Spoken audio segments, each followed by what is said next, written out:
Ano po yung assessment po ninyo dito po sa naging hakbang ng national government sa tindi ng pinag-uusapan natin patungkol po sa krisis? Umaayon ba?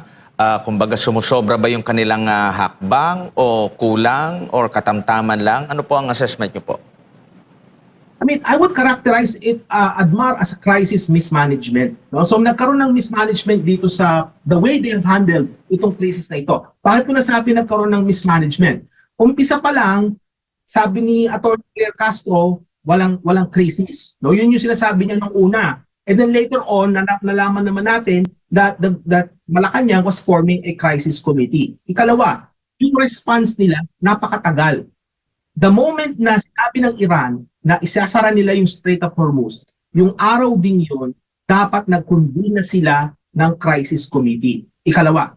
Ikatlo, there is a problem of crisis communication. Ang problema kasi natin, yung in terms of how Malacanang communicates, yung mouthpiece ng Malacanang, magaling sa bardagulan. Pero crisis tayo ngayon, ibang klaseng communication yung dapat na meron tayo. No? Ibig sabihin ng crisis communication, dapat streamline yung approach mo dyan at dapat i-relay mo yung tamang impormasyon sa tao. Ikaapat, dahil sa delayed na response ng ating gobyerno sa krisis na ito, it took us a while to get oil from additional sources. Remember, nabanggit kanina, Admar, that kaya hindi masyadong tinamaan yung ibang bansa. Bagaman tinamaan din sila, no? They felt it. Pero they've diversified their sources. And yet for us, we're stuck with this foreign policy na meron tayo that has rendered our oil companies, kumbaga, sila makakuha flexibly from other sources. It lacks flexibility. Kasi ang nangyari nga, sumusunod tayo sa United States. And yet later on, inalaw naman tayo na bumili ng o kumuha ng crudo mula sa Russia. No? So kumbaga, Admar, yung nakikita natin ngayon, bagamat yes, tinamaan talaga tayo, but I think the mismanagement of the government with this crisis had made things actually worse. Mas lalong lumala dahil nagkaroon ng mismanagement on the part of the government on handling this crisis. Kasi kung maayos yung kanilang crisis management to begin with, tatamaan tayo, pero hindi kasing lala nung tama na meron tayo ngayon, mga kababayan. Opo, and dito po sa nababanggit nyo na nagkaroon po ng crisis mismanagement, meron bang makukuhang aral ang kasalukuyang administrasyon doon sa crisis management na ginawa ng nakalipas nung tinamaan tayo ng COVID-19 pandemic? May naset na ba na parang ito dapat yung automatikong gagawin ng gobyerno or pwedeng makuha ng ideya po, Doc? Alam mo, Admar, what happened during the pandemic offered us great lessons in terms of how we're going to respond to this crisis. And yet what happened, Admar, is that yung ating gobyerno sa kasalukuyan, puno ng mga anti-Duterte. Pag anything ng mga Duterte, ayaw nila. No? Kumbaga, kasi nga, pag Duterte, hindi yun maganda, palpak yan. But then they realized the good lessons that we would have learned under the previous administration. Alam mo kung anong number one example ko niyan, Admar, is that noong panahon ng pandemic, immediately, there was an acknowledgement of how severe the problem was. Nagkaroon kagad ng acknowledgement na okay, ito mag-spread, no, sa ganito. And nagrereklamong tao because sabihin nila, we were under strict lockdowns at the time, which was the right thing to do because the government then acknowledged na talagang malala yung sitwasyon. Fast forward to 2026. Anong sabi ng gobyerno? Wala pang krisis. And yet sinara na yung Strait of Hormuz. Kumbaga doon pa lang sa umpisa, no, on how the crisis should have been managed, makita mo na kagad yung kapalpakan makita mo na yung diferensya. Duterte's time, there was an immediate acknowledgement of the problem. Dito sa ngayon, ang nangyari is delayed yung response at hindi nila in-acknowledge agad. Hindi lang yon. Nung panahon ng pandemic, nag-convene kagad ng IATF, yung Interagency Task Force. Fast forward to 2026, nauna pa yung Senado na mag-convene ng PROTECT kesa magtatag ng task force ang gobyerno. Sabi ko nga, Admar, hindi ko lang maalala kung dito sa inyo ko ito nabanggit, no, yung mga interview nung few weeks ago, na kung ako ang nagpapayo sa Pangulo, the moment na isinara yung Strait of Hormuz, I would have advised the President to right there and then convene a crisis committee para mapag-usapan kung ano-ano yung mga options na meron tayo. Kasi sa ganitong kaso, Admar, mabilis ang response ang kinakailangan. Just imagine, kung early March tayo nakakuha kaagad ng crudo mula sa Russia, then yung epekto sa atin hindi ganito kalala. Tataas pa rin yung presyo pero hindi tayo aabot sa ngayon na ang presyo ngayon ng pinakamurang diesel ay sa 126, 127 pesos na kung saan noong February was 48 pesos. So, kumbaga, kung mabilis at maagap kagad yung pagkilos, hindi sana hahantong sa ganitong sitwasyon na meron tayo na up to the point, Admar, na nagdeklara pa tayo ng national emergency.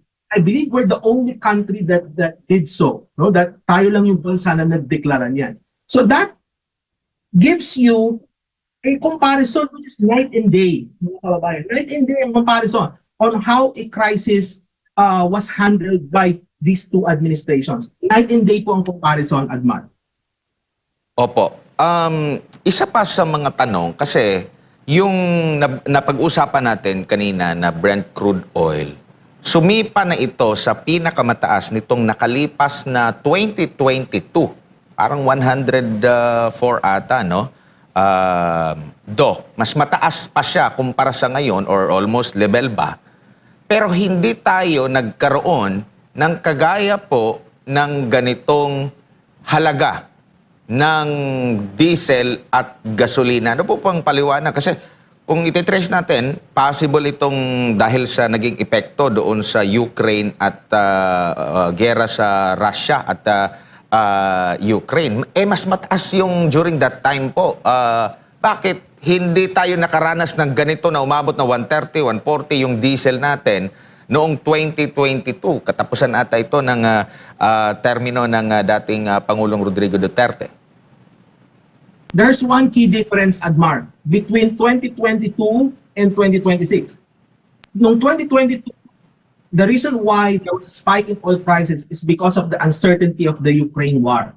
So, nagkaroon ng gulo dyan. And also, at the time, kasi sa Europa ang epekto niyan, Europe also demands petroleum. Pag tumaas ang demand, ang supply bumaba, tataas ang presyo. Sa kaso ngayon, itong malaking kaibahan, Admar, the Strait of Hormuz. Yun yung pinakamalaking epekto. Because about 90% of our crude oil comes from the GCC at tumadaan yan ng Strait of Hormuz. Kaya ang epekto sa atin mas malala. And absolutely you're right, Admar. The prices now that we see are somewhat marginally lower than what it was during at its peak noong 2022. And yet, makita natin na ang taas ng presyo ng produktong petrolyo sa Pilipinas. Bakit? It's because of the closure of the Strait of Hormuz. Kasi ang nangyari sa atin, Admar, noong 2022, bagamat mataas ang presyo, may tumadaloy pa rin supply ng crude oil. May supply pa rin nakakarating sa atin kasi nga open naman yung Strait of Hormuz na yan eh. Mahal nga lang ang gasolina, pero may tumarating na gasolina.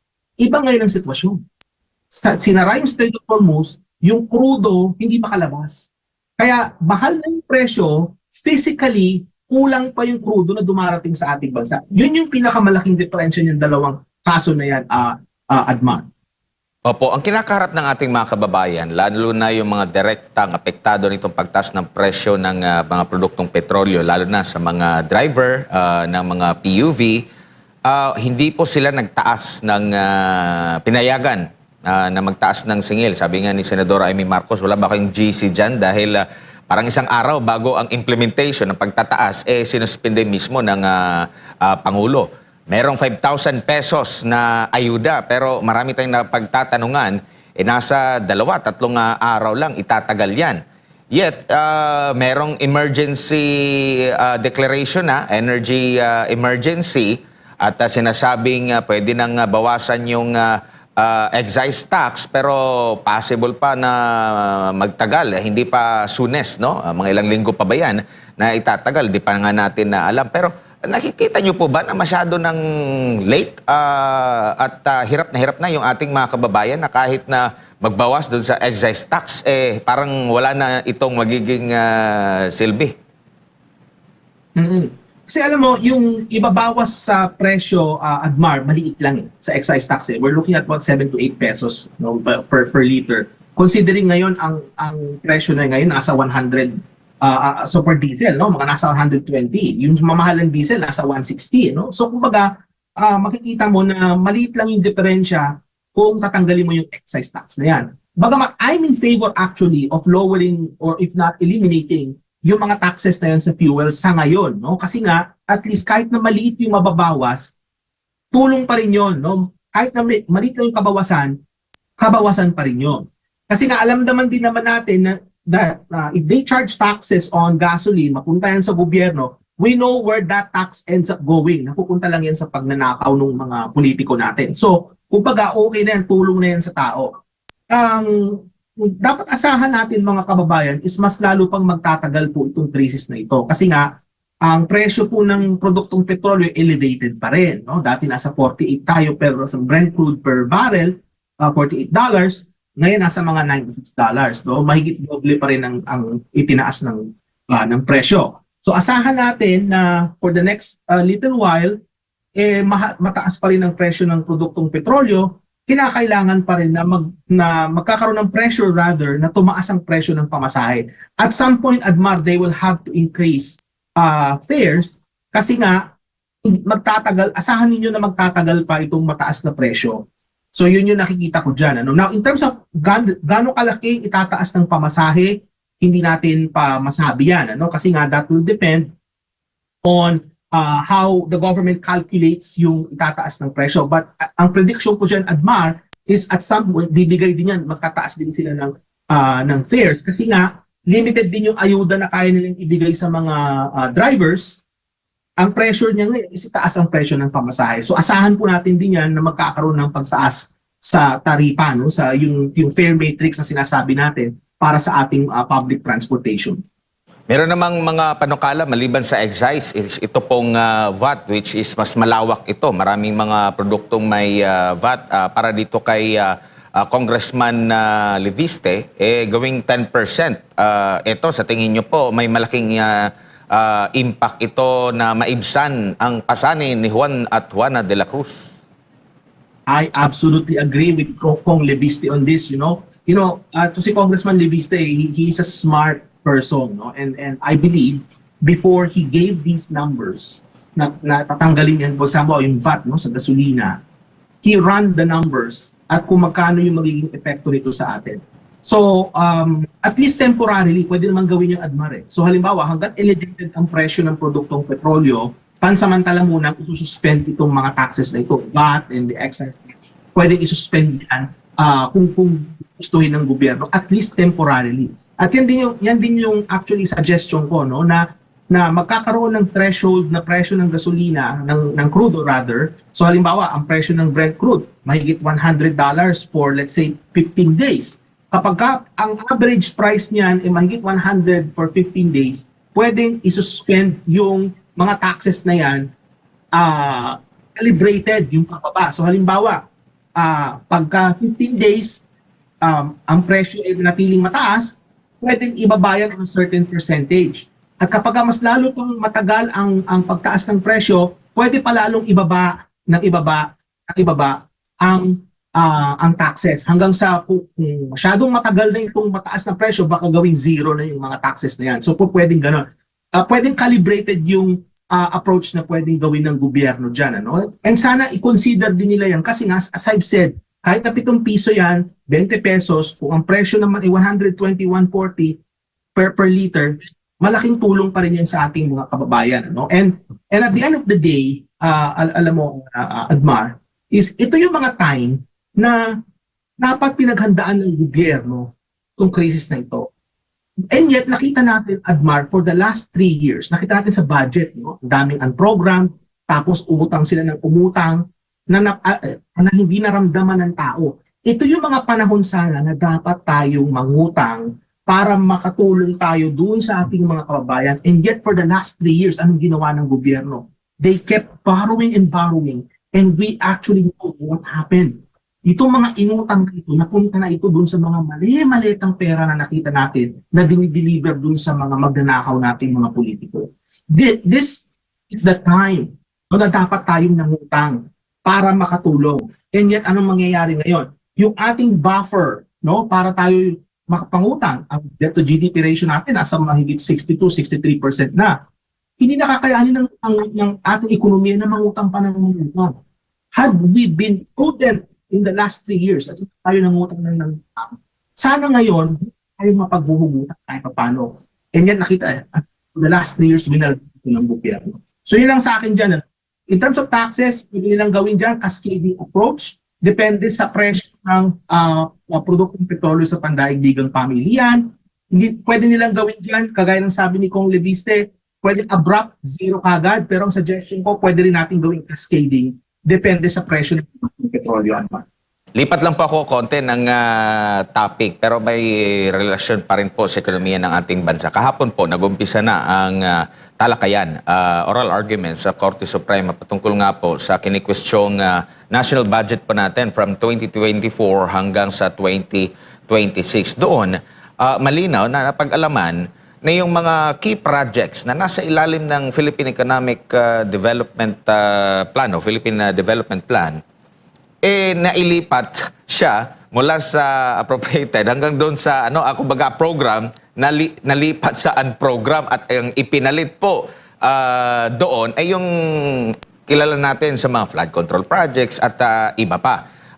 Kagabi, nag-usap kami, nakapanayam namin si Congressman Isidro Ungab. Ang nabanggit niya, ang paliwanag niya, yung mga big ticket projects na ito nakabilang doon sa Philippine Economic Development Plan, talagang pinag-aralan ng mabuti na may impact sa ating ekonomiya. Now, ngayon, pinalitan siya ng ibang klase po ng proyekto na hindi mabusisi yung pagpaplano ukol nga po dito, like kagaya sa mga flood control at kung ano-ano pa, kung ikukumpara mo yung big ticket. Ano po masasabi niyo po dito? May malaking impact po ba ito sa hinaharap din natin kasi mas napaprioritize yung hindi priority? Okay, so dapat natin intindihan na kapag nilipat yan sa unprogram, kasi by construction, Admar, yung unprogram, popondohan lang yan kung may mapupunan. Kaya nga unprogram yan eh. So kung may source, kung may mapagpukuhaan, then mapupunan yan. Ang problema, many of these projects, yung mga high-value projects na yan, that would generate long-term economic growth para sa atin, marami dyan ay jointly funded ng mga ibang bansa. So ibig sabihin is, kung may joint funding ka, itutuloy yung mga project na yan kung may katuwang na pondo galing sa Pilipinas. So yun yung construction yan, Admar. So, kung nilagay mo yan sa unprogram, and wala palang pondo dahil nga nilagay mo sa unprogram, hindi ka nakahanap ng sufficient na pondo, it would look bad on us from the foreign donors. At magbabayad pa tayo ng penalty kasi na-delay yung project. A classic example of that is yung nangyari sa subway, which should have been completed, I believe, in 2029 and na-move na yung completion date niyan into some later year. At ang mangyayari pa niyan is we will have to pay, yung penalty niyan kasi na-delay. So, kumbaga, delayed na yung project, maghirapan ng tao, sana mapaginabangan na yun ng tao at maka-generate ng paglago ng ekonomiya, magbabayad pa tayo ng penalty. And anong ipinalit nila dyan? Sabi mo nga kanina, at interview nyo kay Kong Ungab the other day, ang ipinalit nila dyan, itong mga flood control na alam naman natin kung saan napunta. So, if you were to look at unprogrammed appropriations over time, there was a chart that was presented by former DBM Secretary Jokno. And you will see there na, I believe he said, na out of the 39 budgets since 1986, 13 of those, siya ang nag-prepare ng mga budget na yan. No? Kaya I think Secretary Jokno is a credible person for this. Sabi niya, kung titingnan niyo sa mga datos, noong panahon ni Marcos Jr., yung unang 3 taon, doon pinakamalala ang program. Napakalala in a way na talagang makikita mo na mas mahigit pa yung tinaas ng unprogrammed fund kesa nung panahon ni Pangulong Gloria Arroyo, panahon pa ni Cory Aquino. Kasi, for all intents and purposes, mga kababayan, ang program appropriations has already been there. Pero hindi na abuso kagaya nitong last 3 years. The last 3 years, we saw an abuse of program appropriations. Inabuso yan noong 19 Congress. And because of that, I think it needs credence to the view of some people that the 19th Congress was the most corrupt of all the Congresses that we've had. The most corrupt, Admar. And kitang-kita yung sa datos, yung diferensya ng NEP versus dun sa yung mismong final version, makikita mo talaga ang laki ng itinaas, no? And yun, makikita mo yung difference, it went to unprogrammed. So, it's really bad what they did in the last 3 years. It's really bad from the point of view of economic growth kasi hindi na pakinabangan ng tao. At yung long-term na effect nito sa ating ekonomiya kasi hindi na pakinabangan at pagbabayaran pa natin yung mga penalties niyan. Opo, siguro bilang panghuli na lamang po, inaasahan ba natin na mas tataas pang lalo itong atin pong utang dahil nga po magiging priority na siguro sa hinaharap ang mga dagdag pa na mga ayuda at kung ano pa hindi natin nakikita soonest na magkakaroon ng tigil putukan talaga, no, kasi paiba-iba yung mga statement nitong si President Donald Trump. Meron pa nga sinisi yung ibang mga bansa dahil hindi tumulong, na kesyo meron siyang mga sundalo doon sa mga bansang yun pero hindi sila tumulong, so hindi natin nakikita at taas na po. Sinasabi nga baka ngayong taon na ito pumalo na tayo sa 19 trillion na pesos. Expect ba tayo mas tataas pa yung ating utang at mas mababa yung infrastructure na maitatayo lalo na dito sa taong ito or sa hinaharap pa? So, makikita mo dyan, Admar, na uutang tayo ng mas marami pa and mapupunta itong utang na ito. Alam naman natin na mananakaw pa rin yung iba dyan. Pero may mapupunta ito sa mga ayuda as a result of itong nangyayaring crisis na ngayon. And we know na kapag binigay yan as ayuda, it doesn't generate long-term growth. Kasi pag binigay mo yan as ayuda, inusum nila yan sa time being that tapos na. Walang balik sa ekonomiya. Unlike, for example, nagpatayo ka ng tulay, o nagpatayo ka ng airport, o nagpatayo ka ng daungan. Malaki yung balik yan sa ekonomiya. Pero pag ayuda, hindi malaki yung balik. In fact, baka wala pang balik yan. So, utang tayo, and then the utang does not generate enough growth for our economy. Ang mangyayari dyan, debt to GDP ratio natin, papalo ito ng mahigit 70% na. At nakakabahala na yan. Kasi hanggang gano'n ba kalaki ang kayang i-sustain ng ating ekonomiya? We are not like Japan, no, na kaya nila na 200% debt to GDP ratio. We're not like Japan. Our economy is emerging, fragile, developing economy na papunta sa upper middle income status.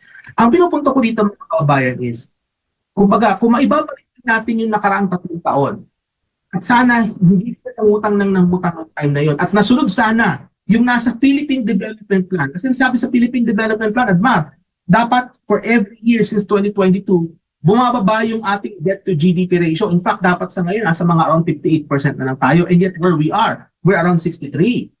So, I expect na as a result of this crisis, uutang pa rin tayo ng utang, our economy is not gonna grow as fast enough. Okay? Kagaya nung nakaraang quarter, we were at like, 4%? So now, this crisis sa presyo ng produktong petrolyo, contraction ng consumption, we might be growing at probably around 2% na lang.